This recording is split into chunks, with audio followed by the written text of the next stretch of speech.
जय श्रीराम. हर हर महादेव. मी सचिन पाटील. माफीच्या इतिहासात, दिलगिरी व्यक्त करण्याच्या इतिहासात अग्रगण्य असलेले माफी शिरोमणी मिटकरी साहेब. सॉरी सॉरी म्हणत म्हणत या जगी हा आला रे, अशी परिस्थिती हे अमोल मिटकरीची राहिलेली आहे. यापूर्वी सुद्धा कित्येकदा असे कित्येक वक्तव्य करून, कित्येक गोष्टी करून माफी मागण्याची पाळी या माणसावर आली. बऱ्याचशा विषयांमध्ये विषय लावून न धरल्याने हिंदुत्ववाद्यांनी किंवा काही लोकांनी या व्यक्तीला माफी मागण्याचं काम पडलं नाही. विषय लावून धरला असतं तर तिथे सुद्धा या माणसाने माफी मागितली असती. नागपूरचं बनसोड प्रकरण होतं, त्यामध्ये सुद्धा या व्यक्तीने दिलगिरी व्यक्त केली. आपल्या रायगडाचं नाव हे रायप्पा महाराजा पराक्रमामुळे रायगड हे पडलेलं आहे, अशी वल्गना केल्यानंतर संभाजी ब्रिगेडच्याच पदाधिकाऱ्यांनी चांगला समाचार घेतल्यानंतर परत या व्यक्तीला माफी मागायची गरज पडली. भिकाजी बिन गुजरच्या ऐवजी प्रतापराव गुजर असा शब्द वापरून प्रतापराव गुजरांनी बलात्कार केला आणि म्हणून छत्रपती शिवाजी महाराजांनी त्यांना शासन केलं, अशा पद्धतीचे भाष्य केल्यामुळे ते तर स्लिप ऑफ टंग होतं म्हणा. तो काही, आणि तो सगळ्यात महत्त्वाचा विषय म्हणजे की तो विषय लोकांच्या नजरेस मी आणून दिला होता. मी तो बऱ्याच ठिकाणी पाठवला. त्यामध्ये आमचे एक सहकारी होते, त्यांना सांगितलं होतं की बाबा वास्तविक पाहता मी तेव्हा पण बोललो होतो की हे स्लिप ऑफ टंग आहे, हे इंटेन्शनली केलेलं नाही आहे, त्याच्यामुळे मी तो विषय बोललेलो नव्हतो. पण ते त्या व्यक्तीचे अपराध एवढे असतात की कधी कधी स्लिप ऑफ टंग किंवा अशा गोष्टींचं सुद्धा त्याचा सुद्धा फटका बसला पाहिजे असं माणसाला वाटतं. कारण की तेव्हा खूप पीकवर होता मिटकरी, खूप पीकवर. म्हणजे मिटकरी बोलेल ते काळ्या दगडावरची रेष असे अनुयायी तयार झाले होते. पण हळूहळू कालांतरानं राजकीय प्रगती होत गेली, पण ते जे फॉलोअर्स आहेत, ते जे अनुयायी आहेत, तेच कालांतरानं शिव्या द्यायला लागले. अलीकडे एका जवळच्या स्नेहीने व्यक्तीने मला म्हटलं होतं की बाबा लोक शिव्या देतात तरी काय झालं, आमदार तर आहे ना.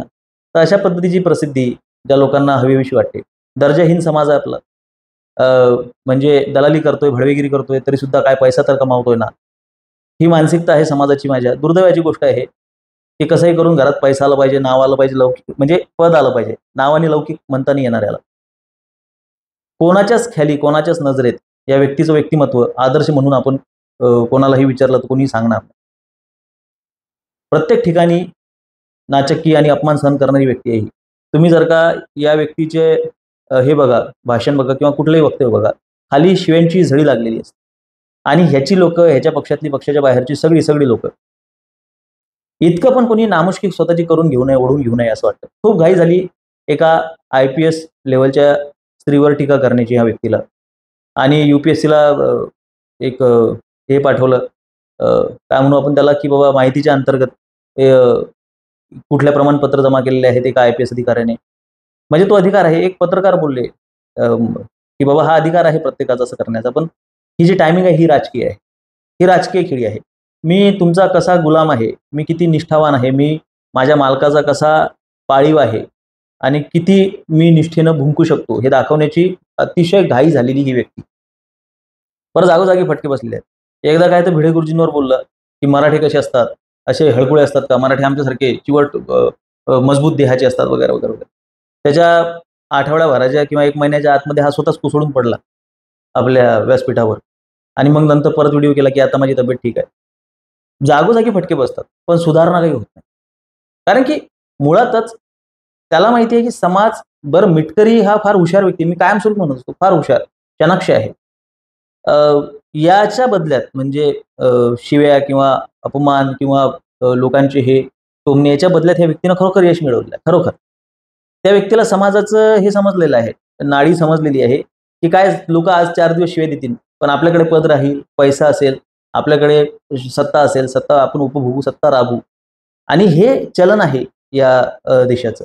पण मला एक असं वाटतं की आपण जेव्हा सावरकरांना माफीवीर म्हणतो किंवा लोकांची टर उडवतो किंवा कोणाला टोमणे मारतो, तेव्हा अशा लोकांच्या ह्या गोष्टींना, म्हणजे खेडेकरांची ती जी परंपरा आहे माफी मागण्याची, खेडेकरांचा खूप मोठा माफीनामा उपलब्ध आहे. राहुल गांधींनी वारंवार माफी मागितलेली आहे कोर्टाची. हे माफीवीर सगळे तमाम, ही जी परंपरा जपणारे माफीवीर आहेत, लगेच एक चापट बसल्यानंतर हात जोडून हे करणारे ही जी लोक आहेत, ते जेव्हा सावरकरांवर टीका करतात, विचार करा ही किती लांछनास्पद गोष्ट आहे की 2 काळा पाण्याची शिक्षा झालेली सावरकर. आपली काय लायकी आहे, मी बिनशर्त मागं घेतो, मी दिलगिरी व्यक्त करतो, अशा कित्येक प्रकरणांमध्ये या व्यक्तीने दिलगिरी व्यक्त केलेली आहे यापूर्वी सुद्धा. काल मी ह्या प्रकरणावर, म्हणजे हे IPS कृष्णा आणि अजितदादा ह्या प्रकरणावर अंजली कृष्णा ह्या प्रकरणावर मी एक तपशीलवार व्हिडिओ बनवला, पण माझ्या व्हिडिओला यूट्यूबने काढून टाकलं, रिमूव्ह केलं. ही पहिली वेळ नाही. अशा स्ट्राईक मला बसत असतात. म्हणून मी खूप लवकर आणि जास्तीत जास्त तो फॉरवर्ड करा, म्हणजे मी असं म्हणत नाही, पण मी ह्या गोष्टी माझ्यासोबतच घडतात. मी बऱ्याचशा युट्यूबर्सना विचारलं, अर्धा-अर्धा तास माझ्या टाकलेल्या व्हिडिओला आवाज येत नाही. मला खूप सारे फोन येतात. कमेंटमध्ये असतं की दादा तुमचा आवाज येत नाहीये. मग अचानक त्याला आवाज येऊन जातो. कधी-कधी व्हिडिओ पडल्यानंतरही तो दाखवत नाही. कधी-कधी लोकांना नोटिफिकेशन जात नाहीत. मला बरेच जण सल्ला देतात की दादा तुम्ही ना तुमची वेशभूषा बदलवा, तुम्ही झकपक करा तुमचं चॅनल, मागे असं करा, ते कॅमेऱ्याची क्वालिटी. अरे बाबांनो, तुम्ही माझा चेहरा बघण्यासाठी आलेले आहात का?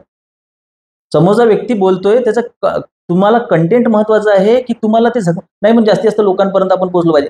समाजाचा दर्जा जर का घसरलेला असेल आणि तो झगमगाट बघून जर का तुमच्याकडे येत असेल, तर मीही तो झगमगाट केला पाहिजे. अरे माझा जर का मुद्दा बरोबर आहे, तर मी कशाला तो ओरडून सांगणार आहे? मी म्हणतो ही तुमची जबाबदारी आहे. आणि जी लोकं झगमगाट बघून माझ्यापर्यंत येत असतील, तर ते काय धर्माशी एकनिष्ठ होतील? तरक्की की फसल हम भी काट लेते, अगर थोडेसे तलवे हम भी चाट लेते. आम्ही पण मिटकरी झालो असतो ना मग. आणि हीच जर मला प्रगती आणि झगमगाट मला करायचं असतं, तर मी राष्ट्रवादी काँग्रेसमध्ये गेलो नसतो का? मी कशाला इथे अ, एक नॉन पॉलिटिकल व्यक्ती, एक इंडिव्हिज्युअल फ्रीलान्सर सारखं काम करतोय, बिनपगारी कुलाधिकारी. अरे माझी ह्याच्या आधीची जी लाईफ होती ती खूप खूप चांगली होती. यशस्वी व्यक्ती होतो मी. करायला काही नाही म्हणून YouTube चॅनल नाही उघडलेलं मी. माझं पास्ट तुम्ही बघा. चांगला कमावता व्यक्ती, मी ते काम सोडून जॉब सॅटिस्फॅक्शनसाठी, धर्मरक्षा वयासाठी करणे आटी आम्हासी, वाचा बोले वेदनीती करू संकेत केले ते, धर्माचा प्रचार प्रसार, धर्मरक्षण, धर्मरक्षिती रक्षिता. काही गोष्टींची जाणीव झाल्यामुळे मी हे काम करतोय. तर पहिल्यांदा जर का तुम्हाला असं वाटत असेल चॅनल चाललं पाहिजे, तर आपण आपल्या मानसिकता बदलायला पाहिजे, की रायदर पाटील तुम्ही हे बदला. माझी जी शक्ती आहे, हे तुम्ही लोक आहात. कुठलंही मीडिया, कुठलंही हे प्लॅटफॉर्म आपल्याला सपोर्ट करणार नाहीये. म्हणून मी म्हणतो, की तुमच्याकडून जे सहकार्य होते, बौद्धिक पातळीवर, आर्थिक पातळीवर, कुठल्याही क्षमतेने तुम्हाला जर वाटत असेल ती तळमळ असेल, तर तुम्ही त्याला सहकार्य करा. मी कोणालाही जबरदस्ती करत नाही. मी लाईक, शेअर त्या गोष्टी सुद्धा कधी बोलत नाही. एवढंच काय, तर मी कुठल्या व्यासपीठावर जातो ना, तिथं जाण्याचा खर्च घेतो, तिथं मानधन पण घेत नाही. आणि हे मी काही समाजावर उपकार करत नाही, मोठेपणा सांगत नाहीये. अरे प्रत्येकाचं काम आहे. खूप लोक आहेत गुरुजींसारखी ज्यांना राग येतो शिवराय विकण्याचा, इतिहास विकण्याचा, धर्म विकण्याचा. जगद्गुरू तुकोबारायांनी सांगितलेलं आहे, जिथे कीर्तन करावे तिथे अन्नही न सेवावे. हे आपापली मानसिकता आहे प्रत्येकाचं. फुकट गोष्टीची किंमत नसते का? 100% नसते. ही खरी गोष्ट आहे. तुम्ही जेव्हा एखादा विचार फुकट मांडता त्याची किंमत, म्हणून मी निष्ठा बघून जात असतो, की तिथे किती निष्ठावान लोक आहेत. कुठेही बोलावून आलं म्हणून जायचं असं माझं हे नसतं. माझा मानस नसतो. मी लोक बघून जातो. तर एकंदरीतच आपल्याला समाजामध्ये धर्मरक्षकांची फळी ही निस्वार्थ पाहिजे. मिटकरीसारखी लोक तर मग तर राष्ट्रवादीत पण आहेत. आपल्या धर्मातही त्या लोकांना घेऊन तुम्हाला करायचं काय? हा मोठा प्रश्न आहे. तर कालच्या व्हिडिओचे मुद्दे मी काही ठळक इथे मांडतो, ज्याच्यामुळे माझा व्हिडिओला रेस्ट्रिक्शन आले होते.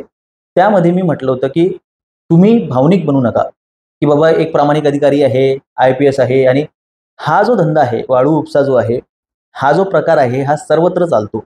मुरुमाचा असो, वाळूचा असो, आणि यामध्ये वैध आणि अवैध असं काही नसतं. ही सरकारचीच एक ज्याला म्हणू आपण, की एक हे म्हणू स्कीम आहे ही, लोकांना मूर्ख बनवण्याची. जसं की जंगली रमी. तुम्ही जंगली रमी जर का खेळताय, तोही जुगार आहे. पण त्याला सरकारची अनुज्ञप्ती आहे, परवाना आहे. त्याला लायसन आहे. म्हणून तुम्हाला तिथे कारवाई होत नाही. पण तुम्ही पारावर बसून पत्ते कुटत बसला, तिथे पोलिसांची धाड पडू शकते. स्थानिक नेत्याला पाठबळ देण्यासाठी, स्थानिक नेत्याला मोठं करण्यासाठी, त्याला शक्तिशाली बनवण्यासाठी ही जी रॉयल्टी असते, म्हणजे एखाद्या नदीचा जर का लिलाव झाला, त्याला हरराशी म्हणतात आमच्याकडे, आणि तो लिलाव झाल्यानंतर जर का प्रत्येक व्यक्तीने रॉयल्टी फाडून, म्हणजे सरकारला कर देऊन, जर का तिथली रेती, तिथली वाळू जर का वापरतो म्हटलं ना, तर बांधकाम इतकं महाग होऊन जाईल, की सामान्य लोक घरं सुद्धा अफोर्ड करू शकणार नाहीत. अव्वाच्या सव्वा त्याच्यावरची रॉयल्टी असते, त्याच्यावर कर आकारलेला असतो. जी ब्रासने, जी रेती, वाळू किंवा मुरुम हा जो विकला जातो, त्यामध्ये झोल करून, काही पावत्या फाडून, काही रॉयल्टी फाडून, बाकीचे बिना टॅक्स देता, म्हणजे टॅक्स चुकून, ड्युटी चुकून जे उपसा केला जातो, त्याला आपण अवैध उपसा असं म्हणतो. त्याला इल्लीगल आपण म्हणू शकतो, अवैध म्हणू शकतो, बेकायदेशीर म्हणू शकतो. त्याला तुम्ही नैतिक अनैतिकतेच्या भानगडीत टाकू नका. या कायदा आणि नैतिकता ह्या दोन्ही गोष्टींचा काही विशेष संबंध नाही. याचं सुद्धा उदाहरण मी तुम्हाला काल दिलं होतं. त्याचं प्रमुख उदाहरण असं आहे, की एखादी गोष्ट कायदेशीर आहे म्हणजे ती गोष्ट नैतिक आहे, आणि बेकायदेशीर आहे म्हणजे अनैतिक आहे, असा त्याचा अर्थ होत नाही. हिंदू मॅरेज ॲक्टनुसार 2 लग्न करणं हे बेकायदेशीर आहे. पण बाई ठेवणं चालतं. 2018ला तसा न्यायालयाचा निर्वाळ आहे. एवढंच काय, महिलेने बाहेर अफेअर करून त्या अफेअरपासून जर का तिला एखादा मुलगा, एखादा अपत्य झालं, तर त्याचा सुद्धा निर्वाह वडील या नात्याने तिच्या नवऱ्याने करणं आवश्यक आहे. यामध्ये नैतिकता काय आहे? काहीच नाही. पण तो कायदा आहे. कायदा आणि नैतिकता कधीही हातात हात धरून चालू शकत नाही. या धर्माला कायद्याची नाही तर नीतिमत्तेची आवश्यकता आहे, नैतिकतेची आवश्यकता आहे, मूल्यांची आवश्यकता आहे, धर्माची आवश्यकता आहे. बेकायदेशीर गोष्ट ही अनैतिकच असते अशातला काही भाग नाही. या सगळ्या ज्या बेकायदेशीर गोष्टी आहेत त्या याच्यासाठीच चालू ठेवलेल्या असतात. सरकारने जर का ठरवलं तर अवैध धंदे जे आहेत ते एका रात्री हे माफिया हे बंद करू शकतं सरकार. नक्षलवाद सुद्धा एका रात्रीत सरकार संपवू शकतं. वीरप्पन सारखे चंदन तस्कर सुद्धा सरकारनेच बनवले, निर्भय सिंग गुर्जर सारखी लोक सुद्धा सरकारनेच बनवली, सरकारनेच संपवली. हे आपण लक्षात घेतलं पाहिजे. हा खेळ आहे. स्थानिक नेत्यांना प्रॉमिनंट बनवण्याचा, अधिकारी बनवण्याचा, म्हणजे तिथलं जे वाळूचे व्यावसायिक आहेत ज्याला माफिया हे नाव दिलेलं आहे, मी त्यांना व्यावसायिक म्हणतो, मी त्यांना माफिया मानत नाही. ते कोणाच्याही डोक्यावर बंदूक ठेवत नाही. त्याच्यानंतर त्यांच्याकडे आलेल्या पैशातून ते काही गैरकृत्य करतील, ते तर गुंठा मंत्री सुद्धा करतात किंवा ते सरकारी अधिकाऱ्यांची मुलं सुद्धा करतात आणि ते आपल्या नेत्यांची मुलं सुद्धा करतात. त्याच्यातून आलेल्या पैशातून ते काही चुकीचे किंवा गैरकृत्य करतील, पण मी याला माफिया मानत नाही. जर का त्यांनी रॉयल्टी फाडली आणि तोच जर का त्यांनी उपसा केला तर ते योग्य. रॉयल्टी न फाडता सरकारला कर न देता जर त्यांनी तो केला तर तो अयोग्य. आणि त्याच्यामध्ये तहसीलदारापासून तर अशा IPS अधिकाऱ्यांपर्यंत यांचे सुद्धा लागेबांधे असतात, यांचे सुद्धा त्याच्यामध्ये हे असतात. काही त्यातल्या त्यात प्रामाणिक असतात. मी या कृष्णांवर मी आरोप करत नाहीये. बरेचसे लोक त्यातल्या त्यात प्रामाणिक असतात, पण ते जास्त काळ टिकत नाही. ती प्रामाणिकता म्हणा किंवा तो अधिकारी म्हणा, तो जास्त काळ टिकत नाही आणि हा गेम असाच चालू राहतो. म्हणून याचा आपण विरोध करू शकतो. पुढे येऊन आपण याच्या विरोधात बोलू शकतो. पण हे एकमेव घटना आहे आणि एकमेव या अधिकारावर अन्याय होतोय आणि अजितदादांनी फोन केलेला आहे, तर ही एकमेव घटना नाहीये. ज्यांना असं वाटतं की बाबा हे फार चुकीचं घडलंय तर त्यांनी पोगो बघा. मी गेल्या व्हिडिओत सुद्धा बोललो, पोगो बघा. कारण की हे सगळी सिस्टीम, सगळे राजकारणी, सगळे नेते, सगळ्या पक्षामध्ये हीच सिस्टीम आहे. अशाच पद्धतीनं अनेक धंदे आहेत ज्याची अनुज्ञप्ती परवाना घेतल्यानंतर ती लीगल होते आणि त्याचा परवाना नसताना ती इल्लीगल राहते. सरकारला पर्यावरणाची किंवा तुमच्या आरोग्याची काळजी आहे हे गोष्ट डोक्यातून काढून टाका. गुटखा बंदी असो किंवा दारू बंदी असो, दारूचा परवाना असो, ह्या सगळ्या गोष्टी हे काही तुमच्या आरोग्यासाठी चाललेलं नाही किंवा हेल्मेट सक्ती असो, हे काही तुमच्या जीवनासाठी चाललेलं नाहीये. याच्यामध्ये सरकारचे लागेबांधे असतात, याच्यामध्ये सरकारचा कट असतो, तिथल्या नेत्यांना, स्थानिक नेत्यांना प्रॉमिनंट बनवण्याचं त्याच्या मागे राजकारण असतं. पण दुखतं कुठं आमचं? हे तसंच चालणार आहे. काँग्रेस असो, भाजप असो, सगळीकडे ते लोकांनी ही गोष्ट समजून घेतली पाहिजे. हे जर का आपल्याला बदलायचं असेल ना तर त्याच्यासाठी जागृतीची आवश्यकता आहे. आपल्याला जास्तीत जास्त लोकांपर्यंत पोहोचवून जागृती करावी लागेल. पण सोबतच आपल्याला एक गोष्ट लक्षात घ्यावी लागेल की ही जागृती, हे जे अधिकार आहे किंवा हा जो फोन आहे जो अजितदादांनी केलाय, हा कधीही कुठला धर्मकार्य करणाऱ्या व्यक्तीसाठी येत नाही. मी गेल्या वेळीही बोललो की माझं सोडून द्या, मला तुमच्या मदतीची आवश्यकता नाही. पण असे कित्येक लोक आहेत की जे जीवावर उदार होऊन जे गोरक्षण करत आहेत, जे धर्मकार्य करतायत, जे धर्माचा प्रचार प्रसार करतायत, धर्मांतरणाच्या विरोधामध्ये कार्य करतायत, लव्ह जिहादसाठी काम करतायत, अशा कित्येक लोकांच्या जीवावर टांगती तलवार आहे. पोलीस त्यांच्या केसेस घेत नाहीत. त्यांना फार दुय्यम आणि हीन वागणूक दिली जाते. तेव्हा कुठल्याही पदाधिकाऱ्याचा भाजपातून किंवा कुठल्याही हिंदुत्ववादी संघटनेतून त्याला पदाधिकाऱ्यांचा, भाजपातूनच समजा पक्षातून कधीही फोन जात नाही. कारण पक्षाच्या लोकांकडे सत्ता असते. सत्ता राबवण्याची क्षमता ही अजितदादा पवार असेल, शरद पवार असतील, यांच्यामध्येच आहे. ही गोष्ट आपण समजून घेतली पाहिजे. माझ्याकडे आलेल्या प्रत्येक मुलाला मी अजितदादांचं हे उदाहरण कायमस्वरूपी देत आलेलो आहे. कायमस्वरूपी. याच्यावर काल आमच्या एका मित्राने पोस्ट केली की सचिनदादा नेहमी म्हणतात, आणि मी अजितदादाचं उदाहरण देऊनच म्हणत असतो. कित्येक पोरांना माहिती आहे, मला भेटायला आलेल्या. मी प्रत्येक वेळी सांगतो की अजितदादा फोन करतात, त्यांच्या कार्यकर्त्यासाठी अजितदादा फोन करतात. चूक आहे, बरोबर आहे, गैर आहे, सोडून द्या तो विषय. सगळीकडे हा प्रकार चालतो, सगळीकडे, सगळे एकाच माळीतले, ही समाम्य सभी नंगे. पण कार्यकर्ते जोपासण्याची क्षमता अधर्मासाठी, अवैध कामासाठी, इल्लिगल गोष्टींसाठी, बेकायदेशीर कामासाठी जितकी तत्परता आपण दाखवत आहोत, महेशदादा लांडगेंसारखे काही अपवाद सोडता आपल्याला हिंदुत्ववादी नेते सुद्धा तसे बनवावे लागतील की जे धर्मासाठी फोन करतील. सत्ता राबवण्याची क्षमता भाजपाच्या लोकांमध्ये सुद्धा आली पाहिजे. गृहमंत्र्यांनी, मुख्यमंत्र्यांनी याकडे जातीने लक्ष देण्याची आवश्यकता आहे. राहिला प्रश्न या IPS अधिकाऱ्याचा किंवा ह्या महिला अधिकाऱ्याचा, तर त्या त्यांची लढाई लढत आहेत. आपल्या लोकांमध्ये सुद्धा खूप हे आहे, काय म्हणतात त्याला, की आपण खूप लवकर जजमेंटल होतो. प्रामाणिक अधिकारी, IPS आहे, हे आहे, ते आहे. IPSला आपण देवाचा दर्जा दिलेला आहे. खूप जणांनी एक कमेंट केलेली आहे की ती तिथे शिकून परीक्षा देऊन गेलेली आहे, किंवा कुठल्याही IPS अधिकाऱ्याबद्दल परीक्षा देऊन तो तिथे गेलेला आहे. परीक्षा देऊन शिकून म्हणजे काय, तर नॉलेज घेऊन, माहिती घेऊन. नॉलेज म्हटल्याशी माहिती, इन्फॉर्मेशन घेऊन. एक IPS अधिकाऱ्याला माहिती असते की भारतात सर्वाधिक पाऊस कुठं पडतो, मग तो चेरापुंजीला पडतो की मावसिनरामला पडतो हे त्याला माहिती असतं. पण त्याचा समाजासोबत काही एक संबंध नसतो, तो समाजामध्ये राहिला नसतो. अकॅडमिक्सबद्दल किंवा त्याच्या अकॅडमिक एज्युकेशनची तुलना तुम्ही समाजामध्ये काम करत असलेल्या लोकांसोबत करू शकत नाही. तुमच्या मॅकॅवले एज्युकेशन सिस्टीमचा तुम्ही जनतेमध्ये काम करता याच्याशी काळीचाही संबंध नाही. हा अनुभव आमचा आहे, व्यक्तिगत आहे. समाजाच्या भावना, समाजाचा रोग, समाजाचा कल, समाजाची श्रद्धा, अंधश्रद्धा, समाजाची प्रगती हा एक अडाणी व्यक्ती सुद्धा तितक्या चांगल्या पद्धतीनं समजू शकतो. कायमस्वरूपी ते यांच्यावर टीका करणं बंद करा, की "अरे, तुझं काय शिक्षण आहे?" त्या अकॅडमिक एज्युकेशनमधून तुम्ही समोरच्याची पात्रता काढू शकत नाही. टॅन, कॉस, थिटा, पाय तुमच्या आयुष्यामध्ये कुठं कामात येतं मला दाखवा तुम्ही. आणि हे एक क्वालिफाईड व्यक्ती तुम्हाला बोलतोय. आणि मी अबोव्ह ॲव्हरेज विद्यार्थी होतो. हे काही वेगळं सांगायची गरज नाही. मी शिक्षक राहिलेलो आहे. पण तुमच्या अकॅडमिक एज्युकेशनचा तुमच्या जीवनातल्या अनुभवांशी काडीचाही संबंध नसतो. हे जर का तुम्हाला लोकप्रतिनिधी निवडायचा आहे एवढंच काय, तर परदेशामध्ये जर्मनीसारख्या देशामध्ये शेरीफ या पदाची सुद्धा निवडणूक होत असते. म्हणजे गावाचा जो पोलीस आहे ना त्याची सुद्धा निवडणूक होते. निवडणूक ही उत्तम प्रक्रिया आहे. लोकांच्या मनातला अधिकारी असला पाहिजे. सगळेच अधिकारी वाईट असतात अशातला भाग नाही. बरेच अधिकारी संवेदनशील असतात. लोकांना म्हणजे त्याच्यामध्ये कायदेशीर बेकायदेशीर विषय सोडून द्या. चांगले आणि वाईट, नैतिक किंवा लोकांना समजून घेणारे, लोकांचं काम करणारे, लोकांच्या भावना जाणणारे सुद्धा अधिकारी तिथे आहेत. पण ते याच्यामुळे नाही आहेत की त्यांनी हे एज्युकेशन घेतलंय. यांनी तर यांचं एज्युकेशन चुकीच्या पद्धतीचं आहे. मी जसं सांगितलं होतं की एका महिला IPS अधिकाऱ्याला आमच्या एका दादांना जे कुराणचे अभ्यासक आहेत, त्यांना 1.5 तास लागला होता फक्त हे समजून सांगायला की कुराणमध्ये ह्या आयती आहेत. खरोखर म्हणजे आपल्या रिझवींनी कोर्टामध्ये ह्या आयतींवर केस टाकलेली आहे किंवा त्याच्या पूर्वी सुद्धा अशा पद्धतीचे प्रकार घडलेले आहेत. त्या महिलेला हे माहिती नव्हतं. मग काय शिक्षण कामाचं आहे तुमचं सांगा बरं? तुम्हाला जर का ज्या गोष्टींवर दंगली भडकतात आपल्या देशामध्ये, ज्या गोष्टींवर म्हणजे त्यांना तुम्हाला जिहाद माहिती नाही आहे, तुम्हाला लँड जिहाद माहिती नाही आहे. मला एका आयोने विचारलं होतं की वंजारी समाजावर हे होते का म्हणे, ॲट्रॉसिटी होते का? मी नाही बोललो त्याला, कारण की आमचा जो व्यक्ती होता तो वंजारी समाजाचा होता. आणि त्यानं मान्य केलं ते. हे तर तिथं तर 10 हे आहेत, पुरावे आहेत तिथं. म्हणजे त्याला ॲट्रॉसिटी पण टाकायची होती. तिथं जातीचा संबंध पण नव्हता. पण त्याला हे पण माहीत नव्हतं की वंजारी समाजावर होती का? अरे तू आयो आहेस ना. तर हे काही आवश्यक नाही आहे मित्रांनो, की तुम्ही अकॅडमिक एज्युकेशन घेतलेलं आहे म्हणजे तुम्हाला समाजाचं सगळं समजेल. उगाच खूप जास्त देवत्व बहाल करू नका.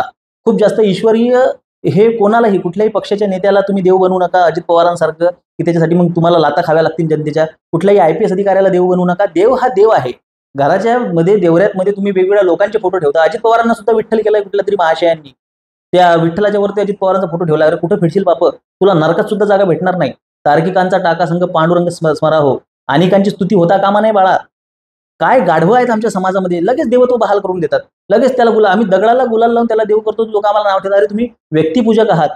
तुम्ही इतके प्रचंड व्यक्तिपूजक आहात. जितके नास्तिक तितके व्यक्तिपूजक. जितका जास्त नास्तिक असेल तो तितका जास्त व्यक्तिपूजक असेल.